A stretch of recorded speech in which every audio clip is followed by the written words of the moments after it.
ma'am आई phone की display कनो से पिक्चर से टीवी से थोड़े थोड़े याई मतौ करना थोड़े है वीडियो नहीं अना उलक्तोसे अदो हाइफेटिंग येंबिऊ से सिनेमा गुम जेंगेसु याम नुंगाइना बिजनेस आधा कोई रहता है ನನಗೆ ಒಂದು ಒಳ್ಳೆ ಹೋಮ್ಲಿ ಅಟ್ಮಾಸ್ಫಿಯರ್ ಸಿಕ್ಕಿದಾಗ ಆಗುತ್ತೆ ಹೇಳ ಮಗ ಹಾ ಒಂದು ನಿಮಿಷ ಹೇಳಕ್ಕೆ ಕೇಳಿಲ್ಲ ನೀವು ಸ್ವಲ್ಪ ಸರಿ ಲಾಕೋ ಎಲ್ಲಿದ್ದೀನಿ ನಾನು ರಾಜೇಶ್ ಅವರೇ ಹಾ ಈಗ ಲಾಂಡ್ರಿ समायना तब याय अदो मैम वीडियो से लोइबो येंबिरो अदो खंगनी ನೀವು ಮಾಡಿ अहमद वीडियो सिबु येंबिरो मयामबु अहांग तराम नोक्सरी मसिगी आइगी वीडियो सि एंगोंदा थेंगनाबा खंगदबा अवाबा मख हजिक सॉल्व होरे अदो मयामदा उचरके तौबनी तो आइगी वीडियो से केनोनी आइगी आई निंगदे लेरिबा टीवी से एंड्रॉइड टीवी हाइतारे हाइरिबा टीवी से आइगी फोन की स्क्रीन से मतौ करमना आइगी टीवी सिगा कास्ट तौगदगे आइगी फोन की स्क्रीन से मतौ करमना टीवी सिगा उटकदगे हाइबदु मयामदा उचरके तौबनी मतौ करमना दुना हाइरिबा वीडियो से मैमना होबदगी लोइफाव येंबिनबगी खंगनजरी अदुगा लोइना लोइना आइगी चैनल असिबु सपोर्ट तौबिबोइना लाइक अमदी सब्सक्राइब तौबिनबगी दमकतसु खंगनजरी हजिक मतौ करमना फोन की डिस्प्ले स्क्रीन से कमायना टीवी एंड्रॉइड टीवी दा कास्ट तौने हाबदो हजिक मैमदा येंगनजरगे मैम येंमिनरसि अहमदा इसागी फोन सिगा अखोगी एप्स अमको डाउनलोड तौब मथौ ताय मदुदी अखोगी सिगी गूगल होम साइब एप्स अमको सि लाई लाइना दुम प्ले स्टोर दसु फंगबने सिगी एप्स अमको डाउनलोड तौब मथौ ताय सिगी गूगल होम हाइब एप्स से डाउनलोड तौब लोर मतुंगदा टीवी दा अखोगी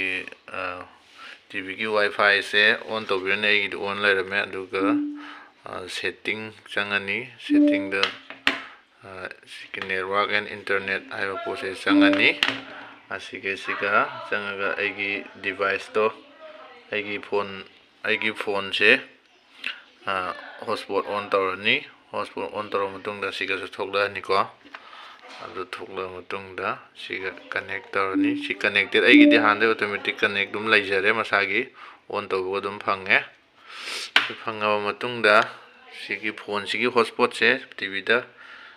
थारे टीवी वाईफाई समनरे अदुगा कनेक्टेड और मतुंगदा सिगी गूगल होम से ओपन तौरनी ओपन तौर मतुंगदा सिगी डिवाइस इन लेजे असिगा चंगनी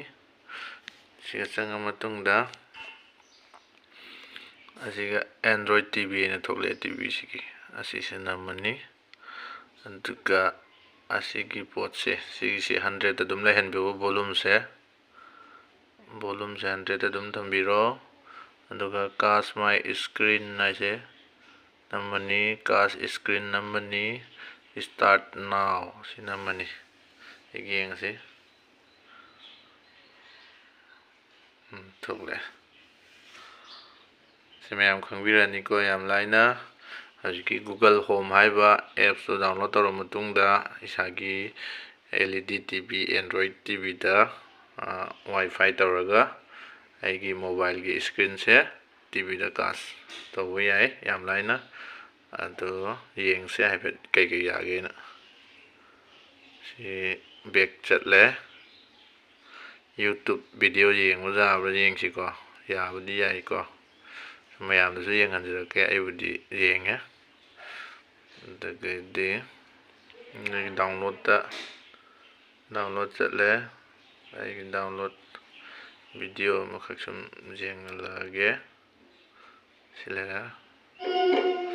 यारे को चाहन गेसु यारे से समान तो मैम ज्ञान ताबिरनी को गेम सानाबो खोनाबो दुम यायको अदुना चिनाव सिंगना मोबाइल स्क्रीन से टीवी दा कास्ट तौनिंगबा खंगनिंगबा यारगदि सिगी वीडियो से येंबियो अदुगा आइगी वीडियो सिबु इसादा खरा कानाबा नॉलेज फंगतारगदि लाइक अमदी सब्सक्राइब तौबिरमो अदुगा मयामदसु खंगनबगिदमक्ता वीडियो सिबु शेयर तौबिरमो शेयरगा वीडियो से मतंग सिदा लोइसनजरगे ꯑꯗꯨꯅ ꯃꯌꯥꯝꯅ ꯑꯃꯨꯛꯀꯁꯨ ꯍꯥꯏꯖꯔꯤ ꯑꯩꯒꯤ ꯆꯦꯅꯦꯜ ꯑꯁꯤꯕꯨ ꯁꯞꯄꯣꯔꯠ ꯇꯧꯕꯤꯕ ꯑꯣꯏꯅ ꯂꯥꯏꯛ ꯑꯃꯗꯤ ꯁꯕꯁꯀ꯭ꯔꯥꯏꯕ ꯇꯧꯕꯤꯕ ꯀꯥꯎꯕꯤꯒꯅꯨ ꯁꯤ ꯁꯤꯅꯦꯃꯥꯒ ꯌꯥꯝ ꯅꯨꯡꯉꯥꯏꯅ ꯌꯦꯡ ꯌꯥꯔꯦ ꯁꯤꯗ ꯁꯤꯅꯦꯃꯥꯒꯁꯨ ꯌꯥꯝ ꯌꯦꯡ ꯅꯨꯡꯉꯥꯏ ꯑꯗꯨꯅ ꯃꯌꯥꯝ ꯃꯊꯪꯒꯤ ꯚꯤꯗꯤꯑꯣꯗ ꯑꯃꯨꯛ ꯎꯅꯔꯁꯤ ꯃꯇꯥꯡ ꯑꯁꯤꯗ ꯚꯤꯗꯤꯑꯣꯁꯤ ꯂꯣꯏꯁꯤꯟꯖꯔꯒꯦ